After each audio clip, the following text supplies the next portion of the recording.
Hello friend, इस video में class 12 के फिजिक्स के अध्याय 4 गतिमान आवेश और चुंबक गति से बायोसेट नियम की स्टडी करेंगे।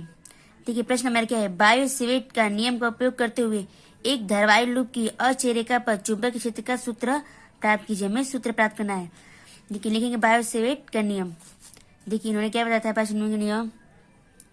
जब किसी चालक तार में धारा प्रवाहित की जाती है तो उसके चारों ओर चुंबकीय क्षेत्र उत्पन्न हो जाता है। फ्रांस के वैज्ञानिक बायो तथा सेवेट, मतलब दो नाम है, बायो तथा सेवेट, दो वैज्ञानिक थे। बायो तथा सेवेट ने सन 1820 ईस्वी में धारावाही चालकों द्वारा उत्पन्न चुंबकीय क्षेत्रों का अध्ययन किया। मतलब सन 1820 में जो दो वैज्ञानिक थे उन्होंने धारावाही चालकों द्वारा उत्पन्न चुंबकीय क्षेत्र का अध्ययन किया था। अब लिखते हैं बायोसेट के अनुसार किसी चालक का लघु अवयव डेल्टा एल के द्वारा उत्पन्न चुंबकीय क्षेत्र में बिंदु P पर स्थित चुंबकीय क्षेत्र की तीव्रता डेल्टा B निम्न कारकों पर निर्भर करता है। देखिए अब जो लिखे हैं अब इसे सब फिगर द्वारा समझते हैं। चलिए फिगर दिखा दें। देखिए फिगर हमारा क्या है। देखिए मान लीजिए एक धारावाही चालक है, यह लिख देते हैं। एक धारावाही चालक तार है, धारावाही चालक तार, धारावाही चालक तार है, मतलब एक धारावाही है चालक चार है। देखिए जब कोई धारावाही चालक तार में धारा प्रवाहित मतलब जिसमें देखिए धारा प्रवाहित की जाती है तो उसके चारों ओर चुंबकीय क्षेत्र उत्पन्न हो जाता है। चुंबकीय क्षेत्र मतलब डेल्टा बी। देखिए इसके चारों चुंबकीय क्षेत्र उत्पन्न हो जाता है। अब देखिए डेल्टा बी से और जो पी की दूरी थीटा के आंसर की दूरी आर है।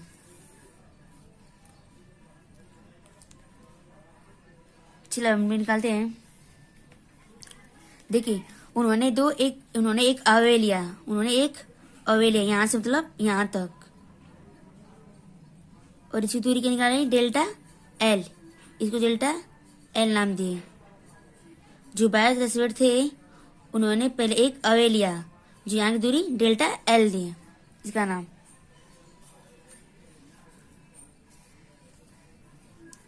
चलो निकल जाए।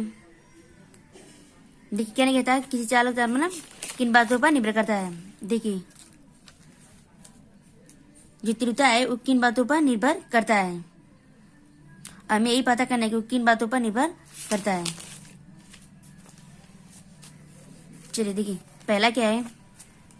देखिए डेल्टा बी चालक में प्रवाहित धारा आई के अनुक्रमाती है।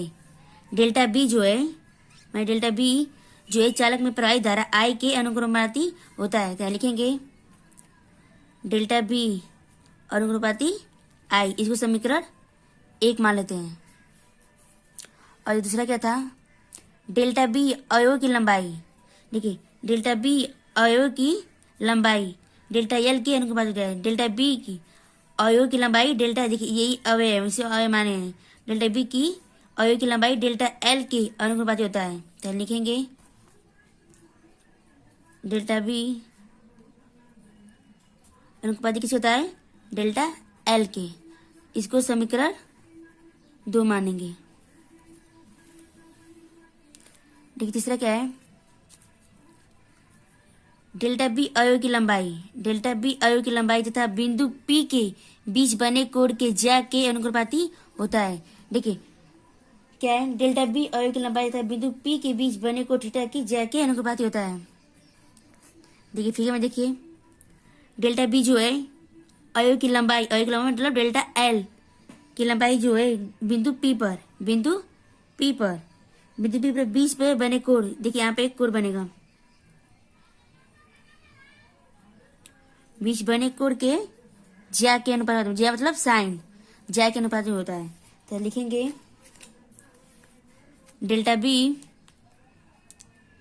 अनुपाती साइन थीटा, मतलब ज्या के थीटा के देखिए थीटा के ज्या के अनुपाती होता है, मतलब साइन थीटा। इसको समीकरण 3 मान लेते हैं। वो समीकरण 3। तो चौथा क्या है, चालक से बिंदु P के बीच की दूरी R के वर्ग के व्युत्क्रमानुपाती होता है। देखिए चालक से बिंदु P के बीच की दूरी R के वर्ग के अनुपाती। देखिए ये हमारा धारावाही चालक है ना। देखिए चालक से बिंदु P पर चालक से बिंदु P पर बीच की दूरी, देखिए बीच की दूरी R के वर्ग के बीच मतलब 1/r²। तो लिखेंगे जो डेल्टा बी है, डेल्टा बी रहेगा, डेल्टा बी किसी अनुपाती है बीच की दूरी के वर्ग के, तो मतलब r², मतलब बीच की अनुपाती है तो 1/r²। जो समीकरण 4 मानते हैं।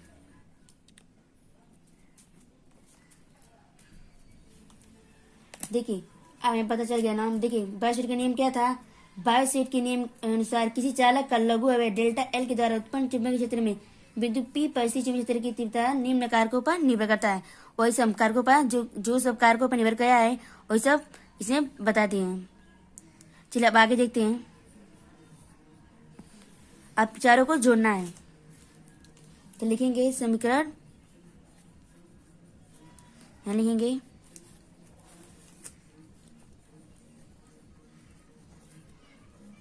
समीकरण 1 व 2 व 3 व 4 को मिलाने पर, 4 को मिलाने पर यदि मिलाएंगे तो देखिए डेल्टा बी हमारे में सब में है, डेल्टा बी अनुपाती, देखिए डेल्टा बी अनुपाती मतलब सब में कॉमन होगा, डेल्टा बी अनुपाती सबके में कॉमन होगा। तो इसको डेल्टा बी अनुपाती कॉमन कर लेते हैं।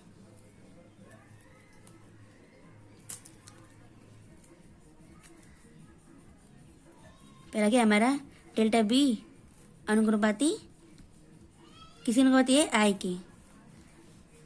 देखिए पहला हमारा क्या है डेल्टा बी चालक में प्राय धारा आई के अनुपाती हुए। अब चला के लिखते हैं इंटू, देखिए दूसरा क्या हमारा, देखिए दूसरा हमारा क्या है डेल्टा एल, दूसरा समय क्या है डेल्टा एल के अनुपाती। तीसरा देखिए साइन थीटा, चौथा है 1/r²। तो इन सबों को लिखेंगे। डेल्टा बी के अनुपाती किसके है, डेल्टा एल साइन थीटा के, किसके वर्ग मतलब वर्ग कहें तो r², वन हट जाएगा, वह r² बचेगा। देखिए यहाँ अनुपाती चिन्ह है, इसको हटाएंगे तो कोई नियतांक लेंगे तो लिखेंगे डेल्टा बी बराबर, नियतांक चिन्ह हटा दिए तो कोई हटा दिए अनुपाती तो कोई नियतांक लेंगे तो नियतांक हम लेते हैं म्यू नॉट अपान 4 अनुपाती चिन्ह हटा दिए तो हमारे क्या बचेगा। देखिए आई ये जो यहाँ पर आएगा तो आई इसी में I dl sine theta upon r²। देखिए पहला है डेल्टा बी चालक में प्रवाहित धारा आई के अनुपाती। देखिए पहला चालक आई के अनुपाती, तो देखिए आई यहाँ रहेगा, आई मतलब इसको हटा देते हैं, आई यहाँ रहेगा। और देखिए दूसरा क्या था डेल्टा एल के अनुपाती, और तीसरा में क्या था साइन थीटा, और चौथा 1/r² मतलब दूरी मतलब r। तो अब इसी को रख लिए। देखिए हमारा क्या होगा डेल्टा बी अनुपाती आई डेल्टा एल साइन थीटा अपन r²। तो अनुपाती चिन्ह हटा दिए तो कोई नियतांक लेने, जो नियतांक हमने म्यू नॉट अपान 4 तो हमारे क्या बचा I D L sine theta upon r²। देखिए ये हमारे सिद्ध करना था, यही बायोसेट ने नियम दिया था। अब चलिए बता दे रहे हैं कि म्यू नॉट 4 का मान कितना होता है। यहाँ पे लिखेंगे पहले म्यू नॉट अपान 4 एक नियतांक है, एक नियतांक है इसका मान होता है तो होते -7 न्यूटन न्यूटन प्रति एम्पियर स्क्वायर। देखिए यदि इसका मान, इसलिए आपको यदि जब फार्मूला सूत्र लगाना होगा, मतलब जब सवाल लगाएंगे तो सूत्र लगाएंगे, तो इसमें लगाएंगे। और देखिए